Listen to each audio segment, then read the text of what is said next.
Hello everyone, I am Dhatri Parmar and today's my topic of presentation is Karna, a comparative analysis of Karna Bharam and the curse of Karna.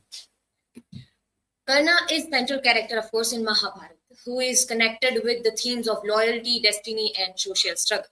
In this presentation, we'll look at how Bhas in Karna Bharam and how Tipi Kailasam in the Curse of Karna, depicting the Karna differently, and how the societal context of both the texts is differing.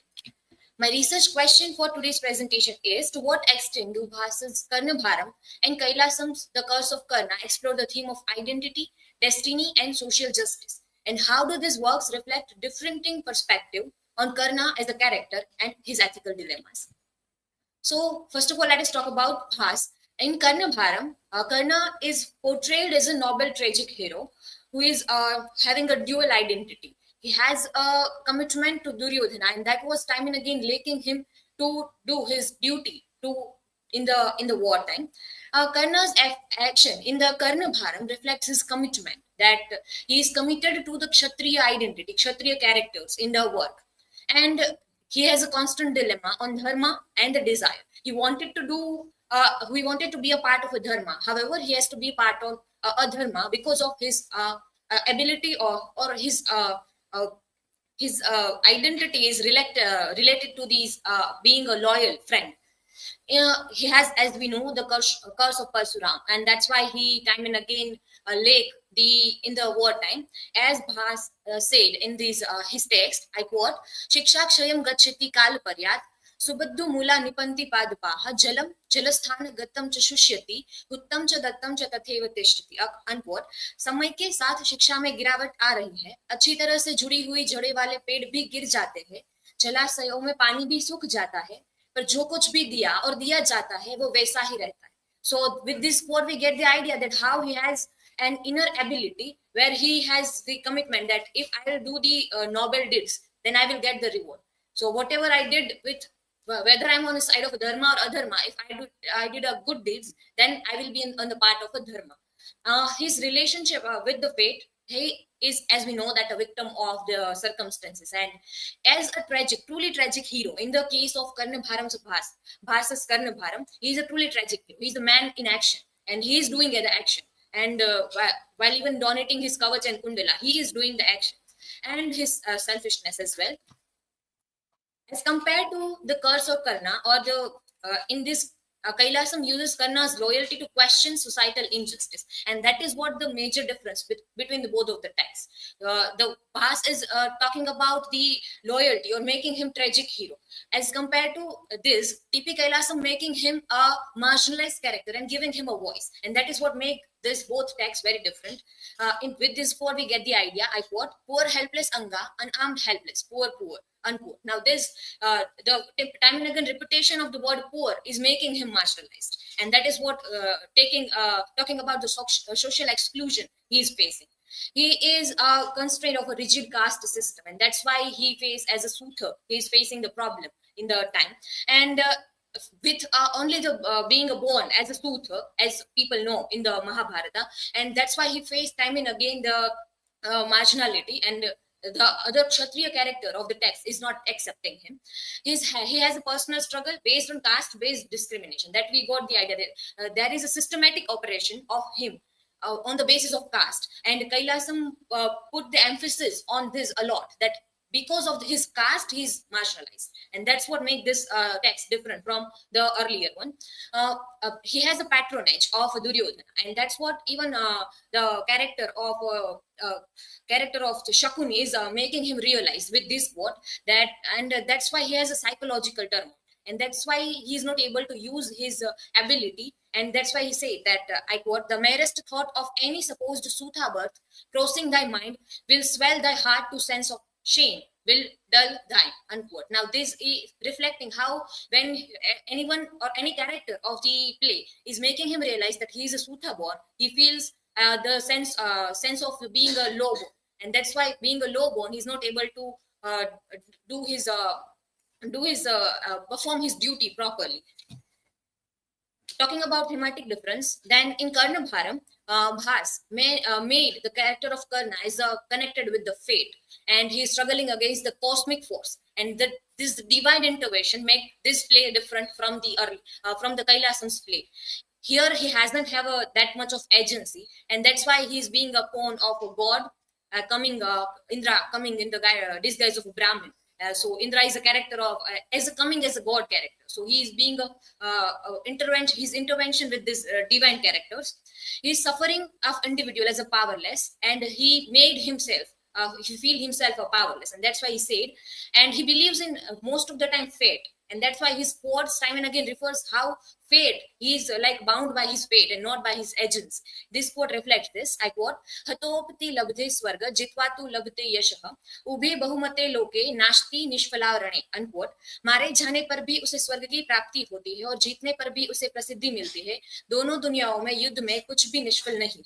So this quote reflects that he said that here the caste is totally missing.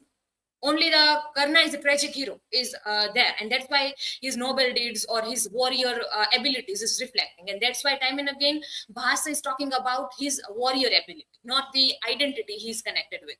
And this quote is reflecting that. And of course the Guru's Karna, while comparing to the Tipi Kailasams, the Brahmin's curse or the curse of Karna, here Tipi Kailasam subverts the narrative, and he provides and highlighted the caste identity of the Karna, and he is not bound to his fate. He is doing the actions, and he is asserting his whatever his views are there. There is a reinforcement of caste hierarchy, and that's why this curse given by his guru said that, I quote: "A helpless victim of Brahmin's curse, a Brahmin's fatal curse, a Brahmin's potent curse, tinted blood, and lest my Brahmin's weakly blood."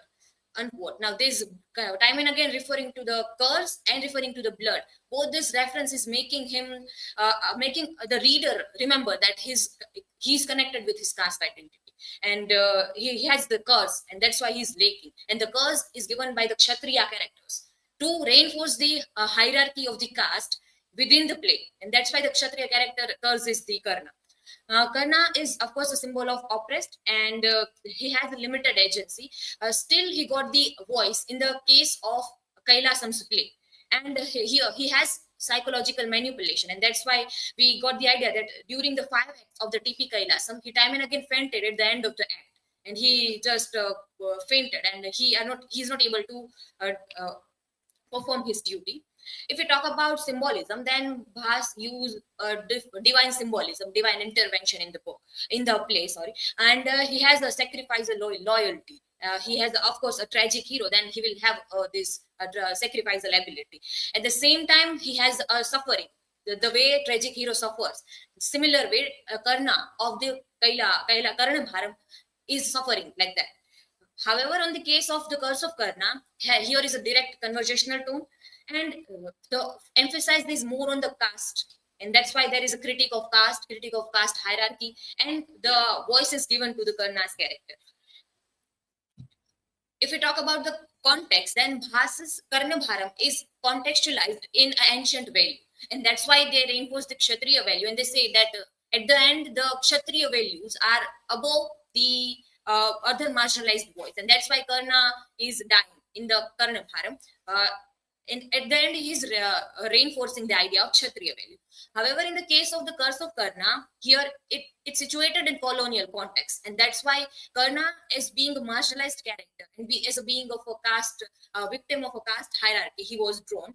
And here also, with this, the contemporary concern regarding the caste discrimination is portrayed by the Kailasam. And with the character of Karna, Kailasam tried to do the social reform, and he reflects this how Karna's character is still relevant while we are looking at through the lens of the caste dynamics within that. So the conclusion of my presentation is that while Karna epitomized the noble hero bound by fate and duty, Kailasam's interpretation offer a modern critique of social hierarchy and oppression. And ultimately, both Bhas and Kailasam use Karna's character to explore intersection of individual struggle and social constraint, highlighting the timeless relevance of Karna's story. And we are sure that time and again Karna's character is appearing in movies as well. So he will appear, and we have to look at how he's portrayed in the various genres of literature. Here are my references, and thank you. If you have any question, feel free to ask. So Dhantri, my question is for you that what lessons from Karna's struggle in this place can be applied to contemporary time discussion on the ethics and duty? Okay. First, talking about how as I said, that the relevance of the curse of Karna is quite much relevant in contemporary time, as we are witnessing at various places caste-based discrimination. So it is relevant in that case. And in the case of ethics and duty, while Karna Bharam is more of portraying him as a tragic hero. So while we are looking at through that lens, we compare him with the Hamlet and other tragic hero character. And at that time, he got the individuality. And in the Brahmin's curse, we show the Karna's character as a collective representation of the caste, while we are looking at him as a Karna Bharam's Karna. At that time, he is an individual, and that's why he can, in contemporary time, relate with the person with facing problems in life and getting bounds or getting backlash from various places. So, at both differently, we can connect with the contemporary discussion. So,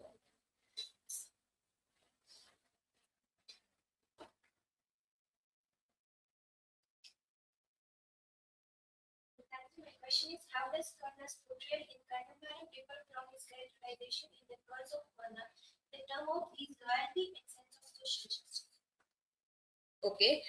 In the first, I talk about the loyalty, and he is loyal in both the text, whether it is Karnabharam or the Brahmins. He is loyal to Duryodhana, and that's why he meets his fate of dying.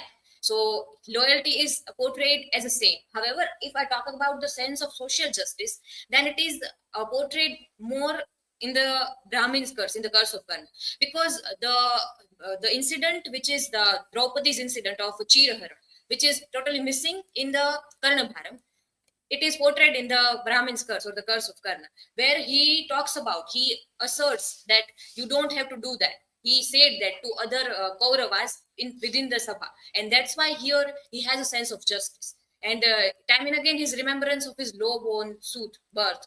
That's what even makes him having a sense of social justice. So he asserts in the Brahmin's curse, which is missing in the Karna.